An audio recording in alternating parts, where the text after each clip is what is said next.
తెలంగాణ డిఎస్లో మనకు మ్యాథమెటిక్స్ నుంచి అడిగిన క్వశ్చన్లను మనం ఒకసారి చూద్దాం.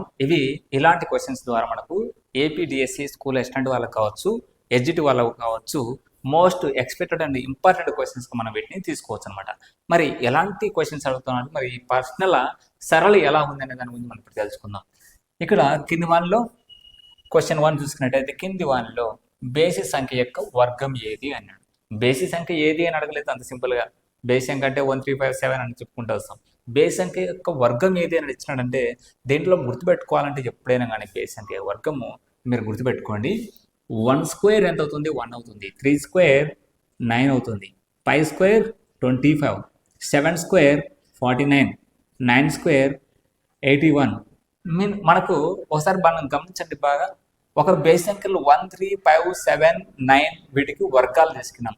ఈ వర్గాలు తీసుకుంటే మనకి ఏమైంది, ఇక్కడ బేస్ సంఖ్య వర్గం కూడా మనకు బేసి సంఖ్య అయ్యింది. ఎప్పుడైనా గుర్తుపెట్టుకోండి, ఒక బేసి సంఖ్య యొక్క వర్గం కూడా బేసి సంఖ్య అవుతుంది.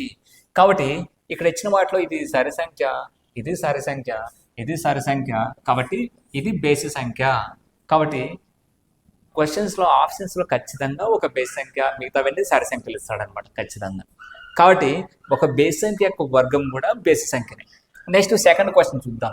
కింది వానిలో సంపూర్ణ వర్గం కాని సంఖ్య ఏది? వర్గాలు మనకు తెలుసు, వర్గం కాని సంఖ్య తెలుసుకోవాలంటే వర్గాల గురించి మనం నేర్చుకోవాలి. కానీ కొన్ని లార్జ్ నెంబర్స్ ఉంటాయి, మరి వాటిని ఎట్లా తీసుకోవాలంటే వర్గం కాని సంఖ్యలను మనం గమనించాల్సిన విషయం ఎంతైనా ఉంది. ఇప్పుడు 2 3 6 8 అనే నెంబర్స్ బాగా గుర్తుపెట్టుకోండి. 2 3 6 8 అనే నెంబర్స్ ఏదైనా ఒక సంఖ్యలో చివరి సంఖ్య అయితే, ఏదైనా ఒక సంఖ్యలో చివరి సంఖ్య అయితే ఆ సంఖ్య ఖచ్చితంగా వర్గం కాదు. ఆ సంఖ్య ఖచ్చితంగా సంపూర్ణ వర్గం కాదు. 2 అనే నెంబర్ కానీ, 3 అనే నెంబర్ కానీ, 6 అనే నెంబర్ కానీ, 8 అనే నెంబర్ కానీ, 2 3 8 అనే నెంబర్ తీసుకోండి. 6 కూడా ఒక వర్గం అనేది అవుతుంది. 2 3 8 అనే నెంబర్ మనకు ఎప్పుడైనా కానీ ఈ నెంబర్ మనకు ఈ 3 నెంబర్స్ మీరు గుర్తుపెట్టుకోండి. ఈ లాస్ట్ చివరి నెంబర్ కానీ అయినట్టయితే కనుక, చివరి నెంబర్ అయినట్లయితే ఈ నెంబర్ మనకు వర్గం అనేది కాదనమాట. కాబట్టి ఇక్కడ ఇచ్చిన నెంబర్స్లో మనకి ఏ నెంబరు చివరి నెంబర్గా ఉందని మనం గమనించాల్సి ఉంటుంది. ఇక్కడ 6 అండ్ 1 అండ్ 9 అండ్ 8, కాబట్టి ఈ నెంబర్ మనకు సంపూర్ణ వర్గం కాదని చెప్పుకోవాల్సి ఉంటుంది అనమాట. 2 3 8 నెంబర్స్ చివరి నెంబర్ అయితే అది సంపూర్ణ వర్గం కాదు. నెక్స్ట్ థర్డ్ క్వశ్చన్ చూద్దాం. కింది వానిలో ఇక్కడ 117 square minus 115 square, 117 square minus 115 square విలువను భాగించేది ఏది అన్నమాట. ఇక్కడ రెండు బేసి సంఖ్యల వర్గాల భేదము అది ఎప్పుడు 8తో భాగిస్తుంది అనేది గుర్తుపెట్టుకోండి. రెండు బేసి సంఖ్యల వర్గాల భేదము 8తో భాగిస్తుంది. అంటే 8తో భాగించేది ఇవన్నీ ఎన్ని ఉంటాయంటే ఇవి ఏబిసిలు కాదు, ఓన్లీ బి మాత్రమే కరెక్ట్ అవుతుంది అనమాట. నెక్స్ట్ 481 ఇక్కడ ఇంటూ కాదనమాట, ఇక్కడ ఒక నెంబర్ అనేది ఉంది. 673ను 9చే నిశేషంగా భాగించిన ఆ కనిష్ట విలువ ఎంత అన్నాడు. మరి 9చే భాగించాలంటే ఇక్కడ ఈ ప్లేస్లో ఏ నెంబర్ను మనం సబ్స్టిట్యూట్ చేసుకోవాలి, ఏ నెంబర్ని సబ్స్టిట్యూట్ చేసుకోవాలని తీసుకుంటాం అనమాట. ఇప్పుడు సపోజ్ 481 x673. ఇప్పుడు సపోజ్ ఈ ప్లేస్లో ఈ మొత్తం టోటల్ నెంబర్ని మనం 9చే భాగిస్తుంది అనుకున్నాం. అంటే ఎక్స్ ప్లేస్లో మనం ఏ నెంబర్ పెట్టుకుంటే మనకి 9చే భాగిస్తుంది అనుకోవాలంటే ఇక్కడ మొత్తం ఈ నెంబర్స్ అని మనం యాడ్ చేస్తే 9తో భాగించబడాలి.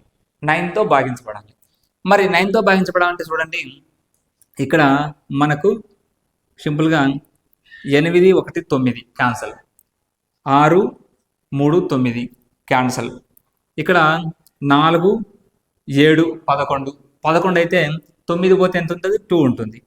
2 మరి ఎక్స్ ప్లేస్లో ఏ నెంబర్ ఉంటే 9 అవుతుంది? 7 ఉంటే.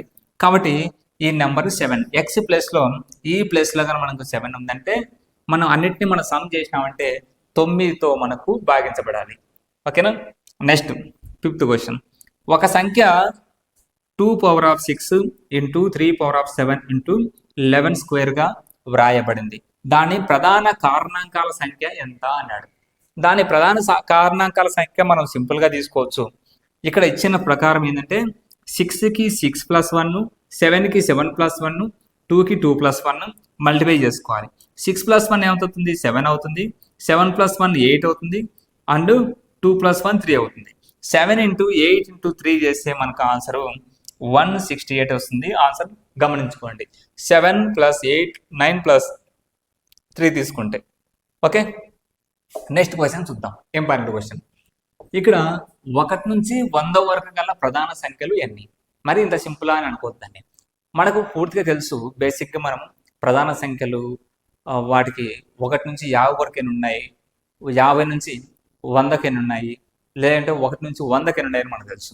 సింపుల్గా మనకు 1 నుంచి 100 వరకు ఎన్ని ఉన్నాయి అంటే మనకు సింపుల్గా చెప్పుకోవాలంటే 25. మనకు ఏ విధంగా అడగరు. ఏ విధంగా అడుగుతారంటే సపోజ్ 1 నుంచి 10 వరకు ఎన్ని ఉన్నాయంటే 4 ఉన్నాయి. 10 నుంచి 20 వరకు ఎన్ని ఉన్నాయంటే మనకి 10 నుంచి 20 వరకు తీసుకుంటే 8 ఉన్నాయి.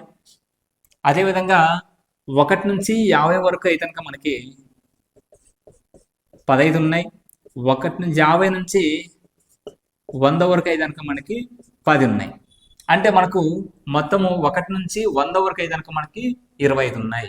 ఆ విధంగా గుర్తుపెట్టుకోవాలి. ఒకసారి 20 నుంచి 60 వరకు ఎన్ని ఉన్నాయి, ఆ విధంగా కూడా అడగచ్చు. వాటిని మనం గుర్తుపెట్టుకోవాలన్నమాట. కాబట్టి నెక్స్ట్ క్వశ్చన్. ఏవైనా 2 కవలల ప్రధానాంకాల భేదం ఎంత అన్నాడు. 2 కవల ప్రధానాంకాలు తీసుకున్నాం. ఉదాహరణకి 3, 5 అనేది 2 కవల ప్రధానాంకాలు. వాటి మధ్య భేదం ఎప్పటికీ ఎంత ఉంటుంది అంటే 2 ఉంటుంది, 2 ఉంటుంది. కవల ప్రధాన సంఖ్యలు 5, 7 తీసుకోండి. వీటిని ఒక ప్రధాన సంఖ్య ఇది, ఇంకొక ప్రధాన సంఖ్య అది. అంటే దాని పక్కన ఉన్న ప్రధాన సంఖ్యలను 2 భేదం ఉన్నట్టయితే, 2 భేదం ఉన్నట్టయితే వాటిని కవల ప్రధాన సంఖ్యలు అంటారు. కాబట్టి 2 కవల ప్రధాన సంఖ్యల భేదం ఎంతంటే 2. 2 సరి సంఖ్యల లబ్ధము ఏమవుతుంది సరి సంఖ్యన అంటాడు. 2 సరి సంఖ్యలు 2 × 4 తీసుకో, ఎంత అవుతుంది? 8 అవుతుంది. 20 × 48 తీసుకో, 0 × 8 0. ఓకేనా. 28 × 46 తీసుకో, 8 × 6 లాస్ట్ డిజిట్ 4, 8 అవుతుంది లాస్ట్ డిజిట్. అంటే 2 సరి సంఖ్యల లబ్ధం కూడా సరి సంఖ్యనే అవుతుంది. ఓకే. ఇది ఇలాంటివన్నీ మనం ఎలాంటి క్వశ్చన్స్ అడుగుతున్నారని దృష్టిలో పెట్టుకొని ఒక ఐడియా కోసం అనేది ఇవ్వడం జరిగింది. వీటిని బేస్ చేసుకొని మీరు మ్యాథమెటిక్స్లో ఏ విధంగా ప్రిపేర్ అవ్వాలనో ఒక ఐడియా అనేది వచ్చింది అనుకుంటాను. దాని ప్రకారం ప్రిపేర్ అవ్వగలరు. వాటితో పాటు మన పీవీఆర్ ఇన్స్టిట్యూట్ సంబంధించి యాప్లో మీరు డౌన్లోడ్ చేసుకున్నట్టయితే అందులో మీకు పూర్తి సిలబస్తో మరిన్ని టెక్నిక్స్తో మీకు కోర్స్ అనేది అందించడం జరుగుతుంది. అదేవిధంగా ఆన్లైన్ టెస్ట్లు కూడా మీకు అందుబాటులో ఉంటాయి. చాలా తక్కువ ఫీజుతో వాటిని యూజ్ చేసుకోగలరు. Subscribe PVR Institute YouTube channel for free classes and download PVR Institute app from Play Store for online coaching.